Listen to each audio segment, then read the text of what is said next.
Barsisa was a great abid from the time of Banu Israel. Great abid, great pious man. He was a monk. Nowadays, a sheikh. And my brothers, as I share the story of Barsisa with you, don't think of Barsisa, think about yourself. Put yourself in the shoes of Barsisa. Barsisa was a great scholar, someone who worshipped Allah, very pious. The whole community knew about him. He had his own temple where he worshipped Allah day and night. And three brothers,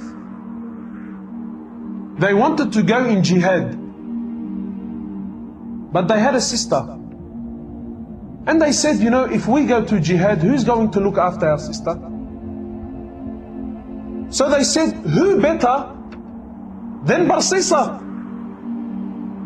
He's a great abid, he fears Allah, everyone, he's of high esteem. Who better than Barsisa to look after our sister? So they came to Barsisa. Now look at the trick of shaitan. Look where it starts, my brother. They came to Barsisa and said, Barsisa, we want to go for jihad, and we're wondering, can you look after our sister? So Barsisa immediately says, he says, A'udhu billahi minash shaitanir rajim. This is shaitan. No way. So the men were disappointed and they left. Then shaitan came to Barsisa. He's not shaitan. Today he's our sheikh. So we'll call him Sheikh Shaitan. So Sheikh Shaitan came to Barsisa and said, Barsisa, brother, what are you doing? These men, they want to go for jihad. They're going for good. They're going for the sake of Allah. Barsisa, if you do not look after her, who's going to look after her? You are the most noble, Barsisa. You are the most pious man. If they leave her with someone else, what do you think will happen?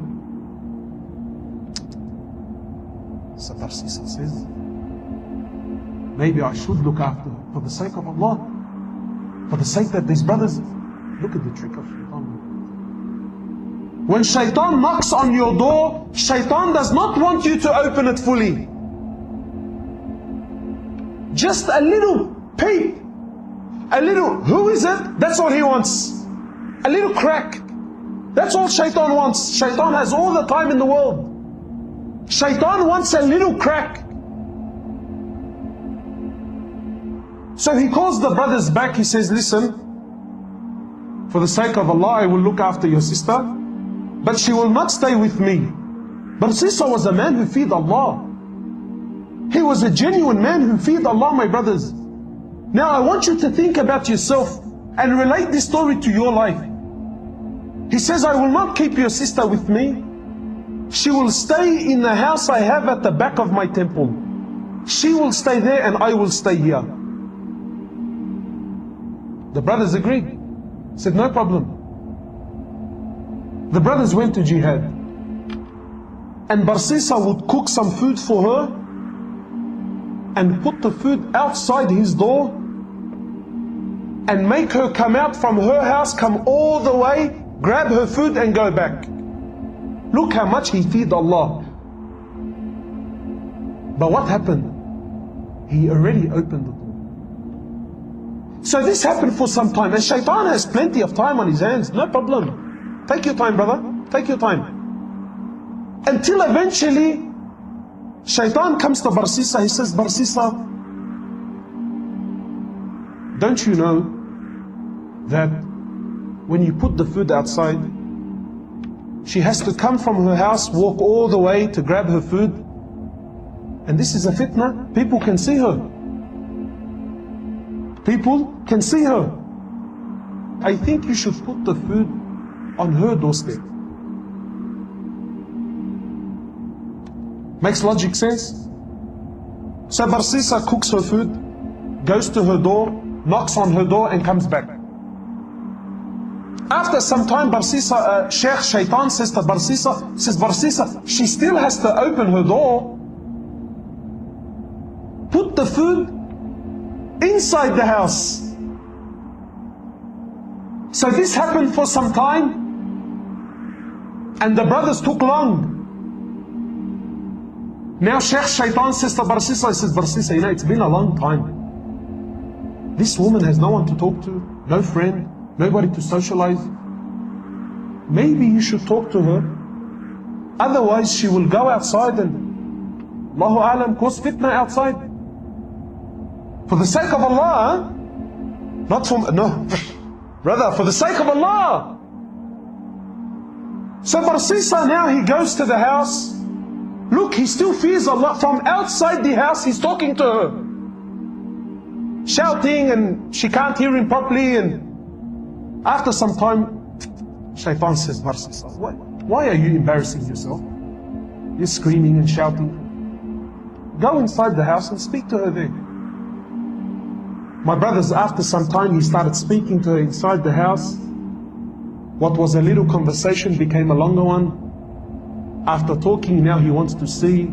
After seeing, he now started to touch. And after touching, the great Barsisa committed zina. How many of us, maybe we have not committed zina, but we fell in the same footsteps of Barsisa. Now he's committed zina. She falls pregnant. She gives birth to a baby boy.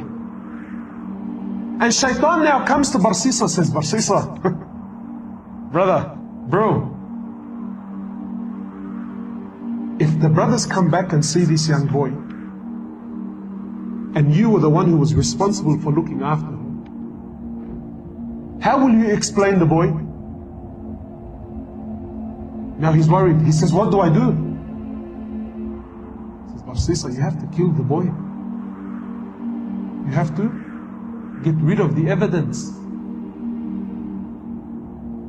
So Barsisa kills the boy. What do we have now? Zina and murder. After some time, Sheikh comes back.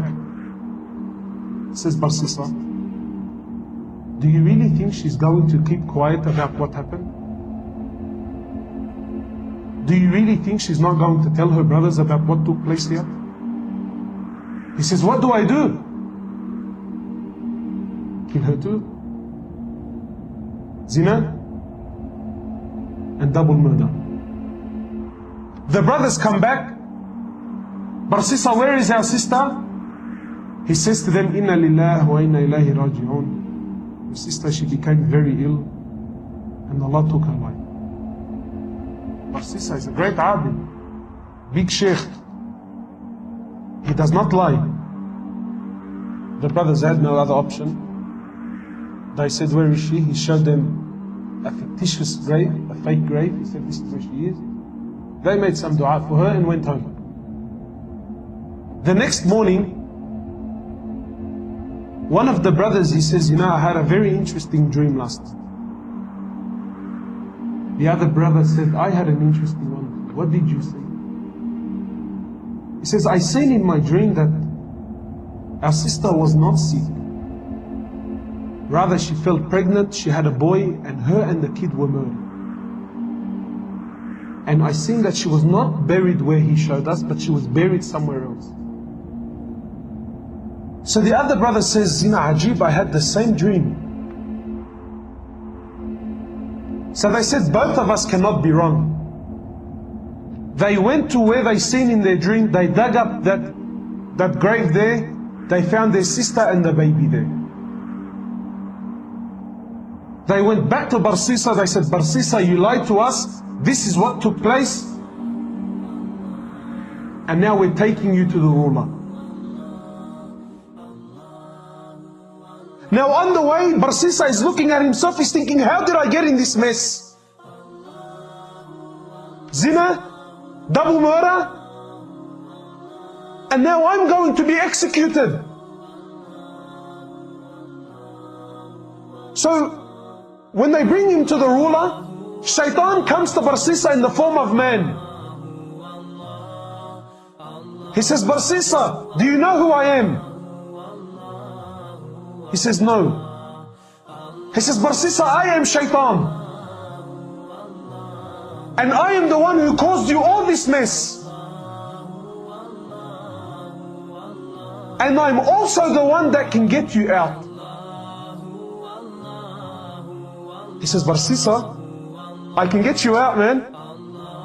I have a lifeline for you, Barsisa. He says, anything. Get me out. He says, Barsisa, you make sajda to me. You make sajda to me, Barsisa, and I will get you out. So Barsisa, he makes sajda to him. And Sheikh Shaitan says, thank you very much. It was nice knowing you. Assalamu alaikum.